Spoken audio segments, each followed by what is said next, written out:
Queridos, hoje nós temos uma palavra rápida, porém de muito valia para o nosso elevo espiritual, que se encontra no Evangelho de Jesus Cristo, segundo escreveu Lucas, capítulo de número 22, a partir do verso de número 31 e também o verso de número 32.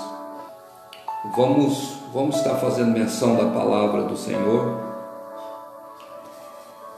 Lucas, capítulo 22, verso de número 31 diz assim: Disse também o Senhor: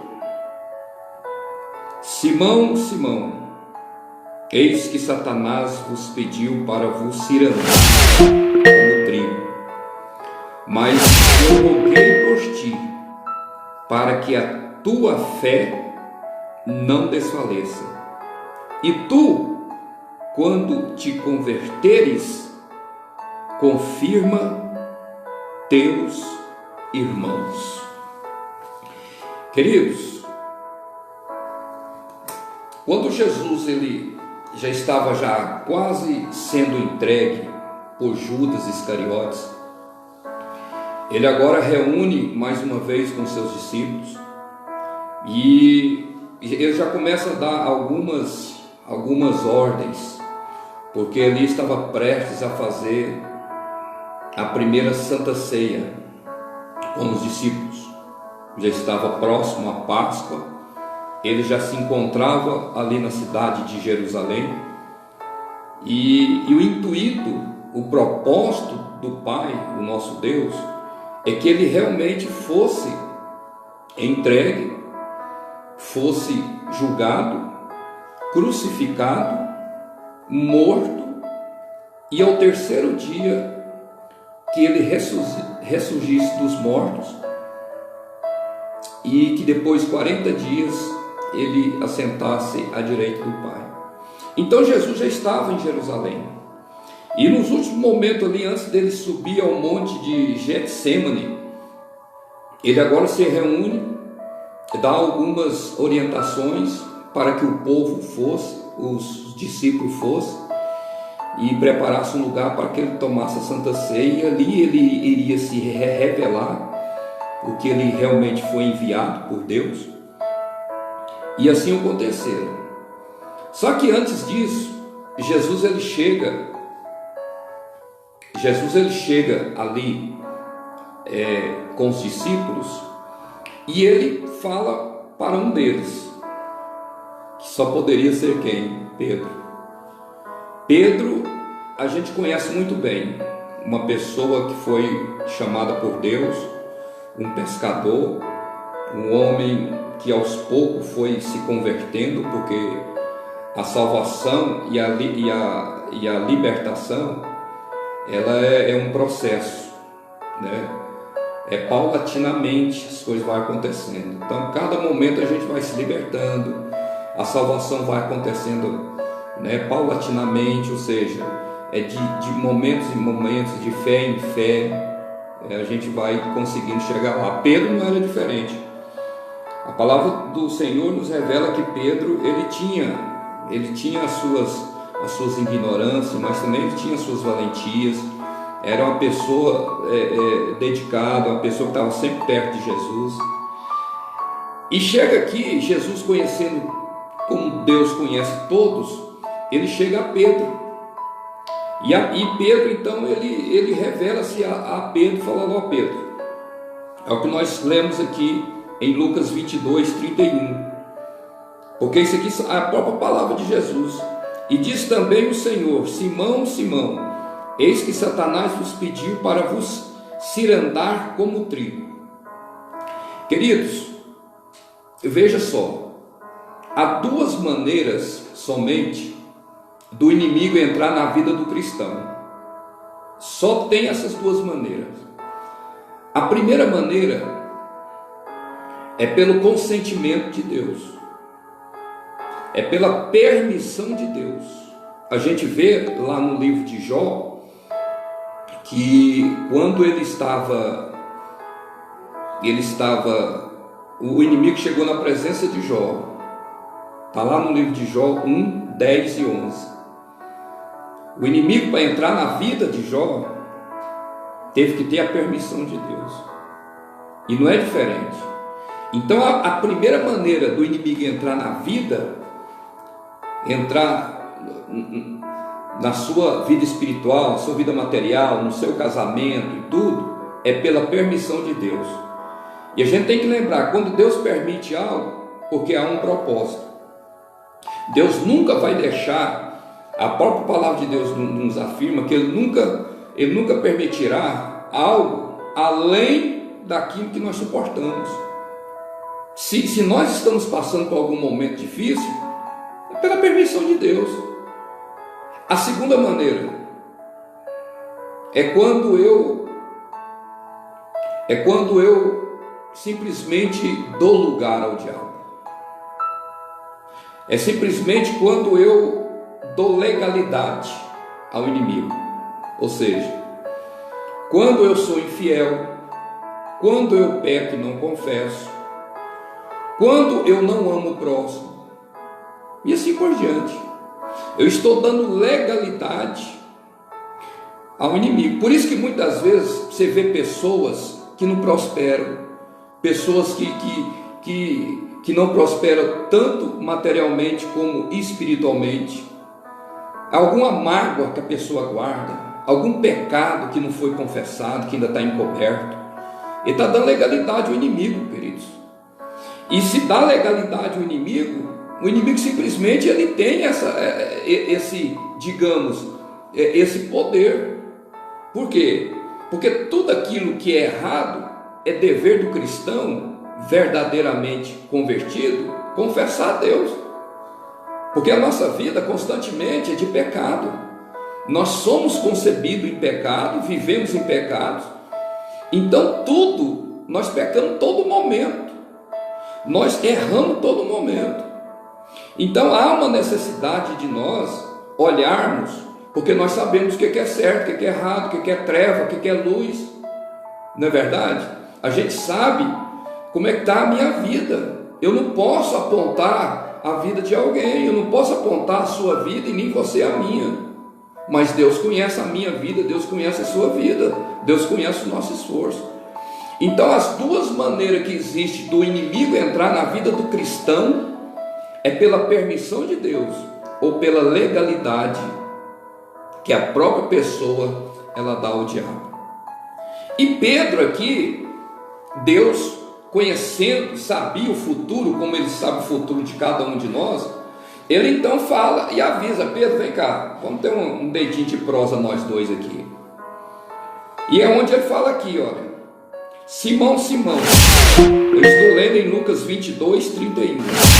Simão, Simão, eis que Satanás vos pediu para vos cirandar como trigo. Ou seja, ele está pedindo para mim, ele está pedindo permissão para entrar na sua vida, para entrar na vida daqueles que estão próximo a mim. E é claro que eu não vou permitir. Olha aqui o 32. Mas eu roguei por ti, para que a tua fé não desfaleça. Queridos, tem duas coisas importantíssimas aqui. Isso aqui é curioso. Isso aqui é muito. Veja só. A primeira coisa. Mas eu roguei por ti. É Jesus falando. Porque quem intercede por nós junto ao Pai é Jesus. Então, veja que a importância de cada um de nós, de estarmos sempre na presença de Deus, é isso. É que tem alguém orando por nós, tem alguém pedindo por nós, tem alguém clamando por nós. Jesus junto ao Pai. Ele é o nosso intercessor. É Ele que está rogando, é Ele que está pedindo. Pai, olha lá o Altair. Pai, olha lá a Maria, olha lá o José. Você está entendendo? Então o Senhor está falando: olha, o inimigo veio aqui pedir para cirandar com vós, mas eu roguei, ou seja, eu estou intercedendo, eu estou orando, eu estou pedindo. Olha a importância, querido. Muitas vezes as pessoas parecem que não sabem disso. Parece que as pessoas simplesmente esquecem isso. Que nós temos intercessor junto ao Pai. É Jesus Cristo, tá? É bíblico isso. E aí ele fala assim, olha, para que não desfaleça o quê? A tua fé. Sabe por quê, queridos? Porque quando desfalece, quando ataca a nossa fé, acabou. Nós somos gerados, irmãos. Nós somos gerados por Deus. E dentro de nós tem um processo. E esse processo, o combustível desse processo é a nossa fé junto com as nossas obras. Então Jesus está falando bem claro aqui, olha Pedro, você vai ter uns negocinhos aí na frente aí, que você tem que ter cuidado. Você vai errar algumas coisas aí, mas eu já estou te avisando. Cuidado, porque isso pode abalar a sua fé. Querido, quantas coisas têm abalado a fé da humanidade, não é verdade? Quantas coisas que tem abalado a nossa confiança em Deus. Quantas coisas que mesmo a permissão de Deus vem para, às vezes não abalar, mas para testar, para provar a nossa fé. E quando nós somos provados é porque o Senhor quer nos aprovar. Então foi o caso aqui de Pedro. Eu quero aprender com vocês hoje.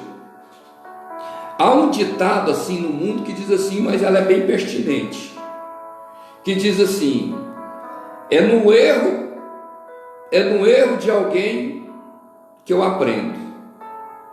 E hoje a gente vai ver alguns passos errados que Pedro ele cometeu, e isso vem servir para nós de lição. Ou seja, esses passos que Pedro, que nós vamos ver agora adiante, são alguns passos que nós não devemos cometer. Nós temos que ter cuidado, nós temos que ter cautela com isso aqui. Porque Deus ele permitiu na vida de Pedro para que nós pudéssemos aprender. Porque a gente aprende com um erro de alguém. A gente aprende justamente isso aí. Infelizmente desta maneira. Muitas vezes a gente fala, mas eu não sei, eu estou meio assim, mas é com o erro que a gente está aprendendo, né? É com os erros.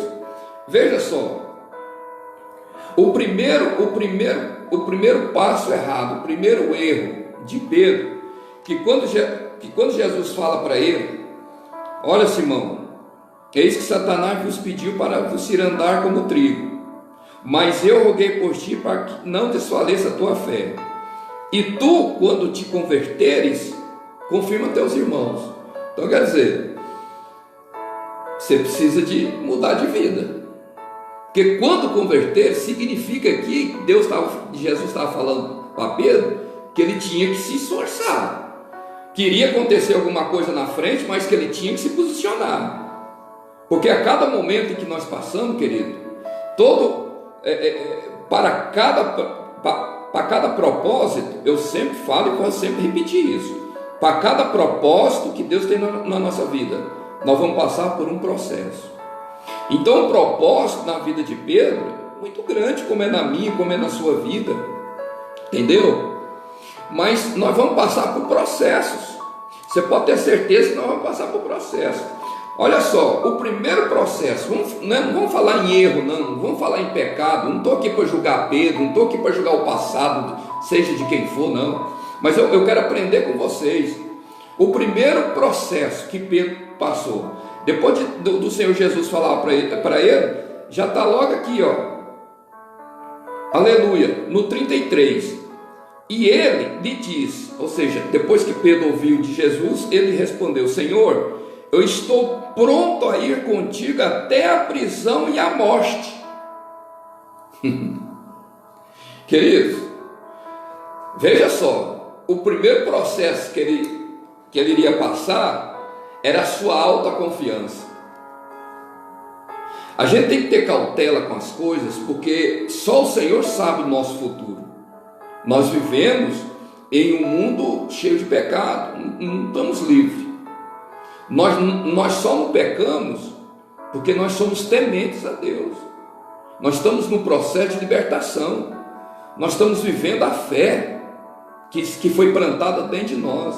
Mas o pecado está aí fora, né? As bandejas da carne estão aí fora. Nós só não praticamos o pecado pela nossa fé, pela semente da salvação que foi plantada em nosso coração. Mas agora ele demonstra a alta confiança. A alta confiança foi o primeiro processo dele. Ou seja, ele subestimou que ele estava pronto. Quando a pessoa fala isso, queridos, ele simplesmente está confiando no seu eu. Ele está vivendo o seu ego, como vivia aqueles tempos atrás, como muitas pessoas hoje estão vivendo. Eles fazem o que quer, eles compram o que quer, eles vendem o que quer, eles vão, eles voltam. Queridos, e muitas vezes não colocam na presença de Deus. Eles estão vivendo uma religiosidade, estão na presença de Deus, mas não deixam Deus trabalhar na vida deles. Eles não oram para tomar uma decisão, eles não jejuam dentro de um propósito. Aqui, assim é Pedro que está nos mostrando aqui, a alta confiança dele. Veja que até falou, e ele diz: Senhor, eu estou pronto a ir contigo até a prisão e a morte. Sabendo, ele nem sabia o que ia acontecer, como nós também não sabemos o que vai acontecer conosco amanhã, depois. Nós temos que vigiar hoje, nós temos que buscar a presença de Deus hoje, nesse momento que nós estamos vivendo aí, dessa pandemia. Ninguém sabe o que vai acontecer. Os governantes estão fazendo a parte deles, né? São zombados, são criticados, mas estão fazendo. Tem pessoas que aceitam, outros não aceitam, queridos, mas não são eles o dono do nosso destino, não são eles que vai nos salvar. Nós temos que continuar crendo, porque senão a alta confiança, muitos estão agindo pela alta confiança deles, é o ego, é o eu, é o seu conhecimento humano. Mas quem faz a última palavra vem de quem? De Deus, não é verdade? Então ele também, não, eu estou pronto. Lucas 22, 33, estou pronto a ir contigo até a prisão e a morte. Quem que está pronto, querido? Quem que está pronto? Por mais que nós tenhamos a necessidade, a fé, nós temos que vigiar. Agora veja que o segundo processo, o primeiro processo foi a alta confiança. O segundo processo está no versículo 45 de Lucas 22, que diz assim: e levantando-se da oração, foi ter com seus discípulos, e achou-os dormindo de tristeza. Queridos, Jesus aqui já estava em Getsêmani. O Senhor aqui já estava falando: gente, nós vamos agora orar. Como de sempre, ele só subia para o monte com Pedro, Tiago e João. Não porque ele tinha discriminação dos demais, não. É porque cada um tem um chamado. E o chamado para orar era Pedro, Tiago e João. Então ele sobe no Getsêmani, deixa os 9 ali, sobe com os 3 e fala: gente, agora os 3 ele deixava no lugar e iria separar, que a palavra de Deus nos fala isso. E ele falava: gente, então vocês ficam aqui orando e eu vou ali orar. E a palavra de Deus está falando em Lucas 45 do segundo processo de Pedro. O primeiro foi a alta confiança, Lucas 22, 33. Agora, o 45, Jesus, quando volta, depois de 1 hora orando, encontra quem? Pedro, Tiago e João fazendo o quê? Orando? Não, dormindo. Queridos, isso aqui é uma coisa impressionante. Tem momento que o sono espiritual toma conta de nós. Há momentos que o sono espiritual faz com que nós deixamos de vigiar. Pedro, Tiago e João, eles estavam ali para orar com Jesus. Eles não estavam ali para dormir. Só porque a palavra de Deus fala que eles dormiam de tristeza, ou seja, a angústia de Jesus era tão grande, apesar que ele já tinha falado, mas muitas vezes eles não tinham percebido, apesar que tinham ouvido, mas eles simplesmente deixaram as coisas acontecerem. E agora, ele fala assim: olha, vocês ficam aqui, vamos orar. Irmão, porque no momento de turbulação, no momento de desespero é que a gente ora mais. É claro que a gente tem que ter uma vida de oração, mas no momento que a gente está mais propício a orar, é quando a gente está desempregado, é quando a gente precisa de uma resposta, é quando a gente está sem dinheiro, é quando a gente está em necessidade. É ou não é? Então Jesus, sabendo que iria passar todo o processo, né, do julgamento, da via cruzes, né, da crucificação, do sofrimento, ele falou: gente, vamos orar. O negócio aqui é orar.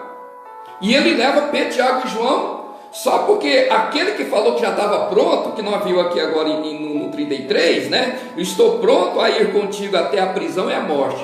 Mas agora no 45, ele está fazendo o quê? Dormindo. Irmão, por isso que a gente tem que vigiar na nossa alta confiança. E agora, aí vem um sono espiritual, ou seja, aquele que prometeu dar a vida, agora está dormindo lá no Getsemane. Aquele que prometeu em morrer, estava dormindo. Irmão, vamos vigiar, irmão.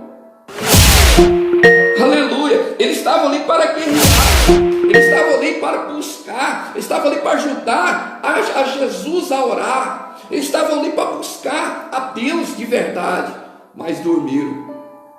Quantas pessoas que estão dormindo? O sono da preguiça. Quantas vezes que muitos estão dormindo? O sono da insensatez, o sono espiritual. Quantas pessoas que estão dormindo em vez de fazer a obra? Você sabe por que você está desempregado? É porque Deus está te dando uma oportunidade de você fazer. Porque quando você fazer, Deus vai fazer por você. Faça para Deus que Deus vai fazer para você. Então, o primeiro foi a alta confiança. Segundo, o sono espiritual.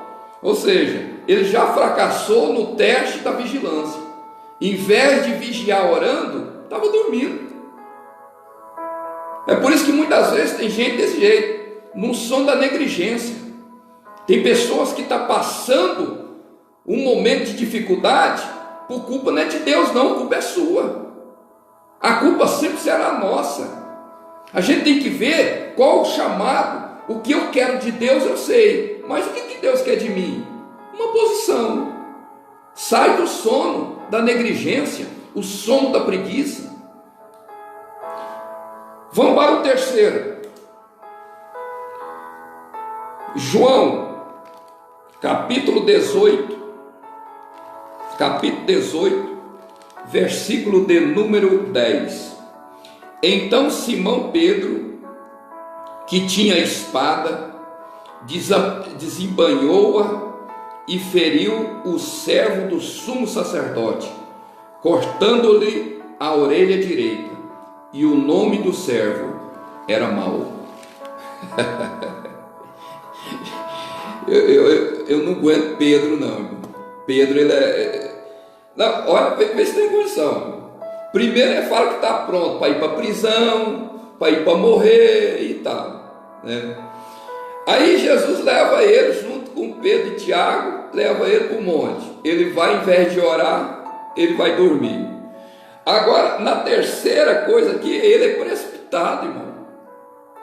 Porque quando Judas Iscariotes vai lá em Caifás, o sumo sacerdote, e entrega Jesus por 30 moedas de prata, o soldado de Caifás vai prender Jesus. Aí chega naquele momento ali, todos eram parecidos. Então Judas fala: não, eu vou chegar até ele, e aquele que eu beijar, aquele foi um beijo de traição. Então tem diferença o ósculo, que é aquele beijo sincero, né, que alguns até classificam como santo, e o beijo da falsidade. Então a gente tem que ter esses parênteses aqui. E aí o que acontece? Pedro, vendo aquilo ali, a hora que Judas Iscariotes ele beija Jesus, o soldado chega e prende Jesus. Aí veja que Judas, veja que Pedro, ele toma a espada. Então o primeiro processo é a autoconfiança. Segundo, o sono espiritual. A terceira, ele preceptou. Ele preceptou. Porque a sua valentia não era espiritual, era carnal. A valentia do crente, irmão, a valentia do crente tem que ser na oração. A valentia do crente, aquele que é valente, ele se põe de joelho. Aquele que é valente, ele busca em Deus. Aquele que é valente, ele vigia. Aquele que é valente, ele está pronto para ajudar alguém. Aquele que é valente, ele ama o teu próximo. Aquele que é valente, ele contribui para o bom andamento da obra. Mas Pedro aqui não. Pedro aqui ele revela a sua valentia. Em vez de estar lá orando, ele estava dormindo. Porque quem é carnal, querido, ele não ora. Quem é carnal, ele não vigia. Quem é carnal, ele não jejuma. Quem é carnal, tudo para ele é na fofoca. Tudo para ele é na valentia. Tudo para ele é na carnalidade. Pedro aqui nos fala que realmente não estava preparado. Foi por isso que Jesus falou, aleluia, lá no 32, e roguei por ti para que a tua fé não desfaleça, e tu quando te converteres, olha, irmão. E muitas vezes tem pessoas, irmão, nós temos que olhar para nós temos que rever como é que nós estamos na presença de Deus. Tem gente dentro das igrejas vivendo uma religiosidade. Ele está agora, ele é valente, não é na oração, não é no jejum, ele é valente na carne, porque ele arranca a espada, ele corta a orelha do soldado Malco que estava prendendo Jesus. Olha, irmão, tem pessoas que estão dentro da igreja, irmão, mas quer resolver as suas indiferenças na carne.